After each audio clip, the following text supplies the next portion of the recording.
குமார், என்னடா பண்ணிட்டு இருக்க? கூட படிச்சவங்கலாம் நல்லா படிச்சு வேலைக்கு போய் சம்பாதிச்சுக்கிட்டு இருக்காங்க. நீ என்ன அப்படியே சோம்பேறியா படுத்து கிடக்க?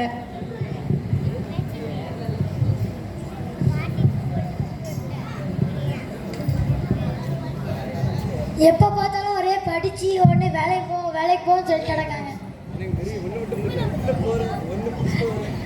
என்னடா குமார், எப்படி இருக்க? நான் நல்லா இருக்கேன். வந்த விஷயத்த சொல்லு. டேய், எனக்கு ஐடியில் வேலை கிடச்சிருக்குடா.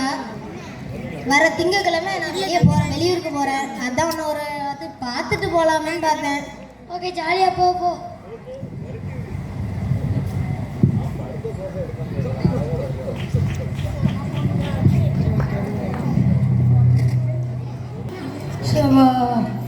டாக்டர் பட்டது கஷ்டப்பட்டு படித்தா எந்த ஹாஸ்பிட்டல் போனாலும் வேலையை கொடுக்க மாட்டேன். என்ன பண்ண? பேசாமல் நம்மளே ஒரு கிளினிக் ஆரம்பிச்சிடலாமோ? ஆரம்பிப்போம் சீக்கிரத்தில். ஆரம்பிப்போம் இப்போதைக்கு.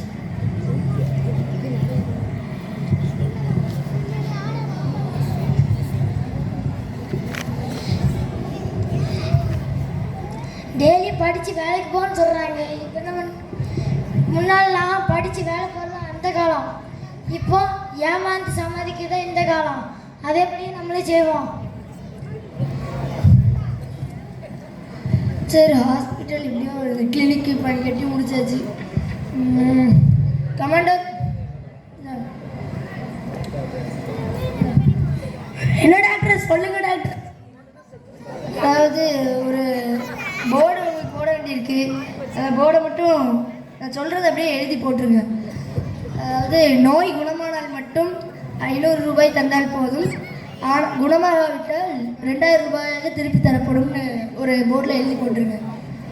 Okay doctor.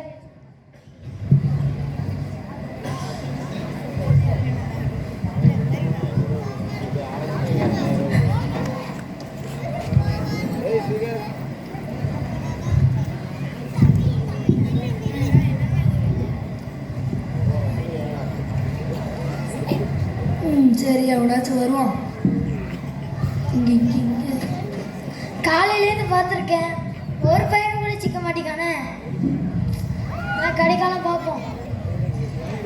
என்னது?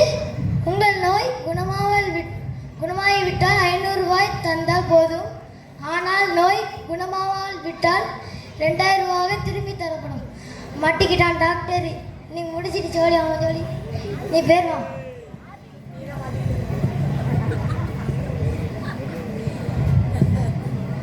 டாக்டர். டாக்டர் யாருப்பா? உட்காரு. சரி சரி, என்னாச்சு டாக்டர்? ருசியே தெரிய மாட்டேங்குது டாக்டர். நாக்கில் சுவை தெரிய மாட்டேங்குது, அப்படி தானே? ஆமாம் டாக்டர். இதுக்கு அந்த மருந்து தான் கரெக்டாக இருக்கும். கமாண்டர், அந்த 10ஆம் நம்பர் இல்லை 12ஆம் நம்பர் மருந்து எடுத்துட்டு வாங்க.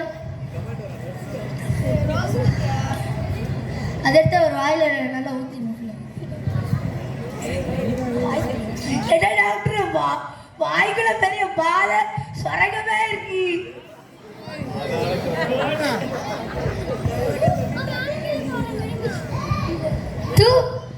டாக்டர், இது மருந்து கிடையாது, பெட்ரோல். இந்த வந்துட்டுல நாங்கள் சோழ வந்துட்டுல எடுங்க 500 ரூபா.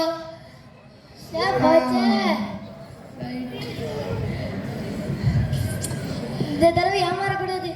சரி, அப்படியே அப்பப்போ கிளினிக் வந்துட்டு போங்க. 2 நாள் கழித்து.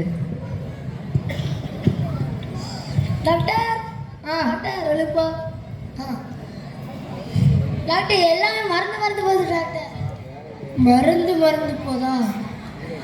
இதுக்கு கமாண்டர் அதே மாதிரி அன்னைக்கு அந்த 12ஆம் நம்பர் மருந்தை எடுத்து வாயில ஊற்றுங்க. டாக்டர், அன்னைக்கு ஊற்றுறீங்க என்ன மருந்து டாக்டர்? அது இன்னும் ஞாபகத்தில் எடுக்க 500 ரூபாய. Doctor right. இந்த தடவை ஏமாந்தாச்சே. இவன் ஏமாறாமல் எப்படியோ பழுப்ப காமிக்கும்.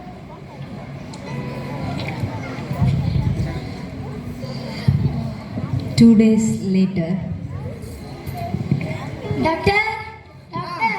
இந்த இருக்கு சார். இங்கே வா.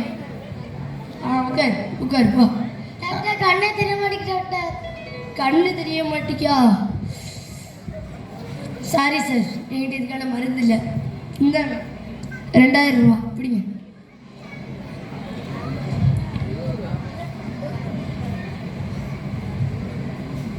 டாக்டர் 2000 ரூபா தர சொன்னீங்க, 500 ரூபா கொடுத்துருக்கீங்க. இந்த தெரிஞ்சிட்டு இல்லை கண்ணு, எடுங்க 500 ரூபாய. இருக்கும். ஐயோ, இந்த காசு போயிட்டு யாரையும் ஏமாற்றக்கூடாது. அவ்வளோதான், நம்மளே ஏமாந்து போயிடும். நீ சோம்பேறியாகவே இருக்கக்கூடாதுப்பா. இனிமே வேலை செஞ்சு சோத்துக்கு நம்மளே வேலை பார்த்துக்கணும்.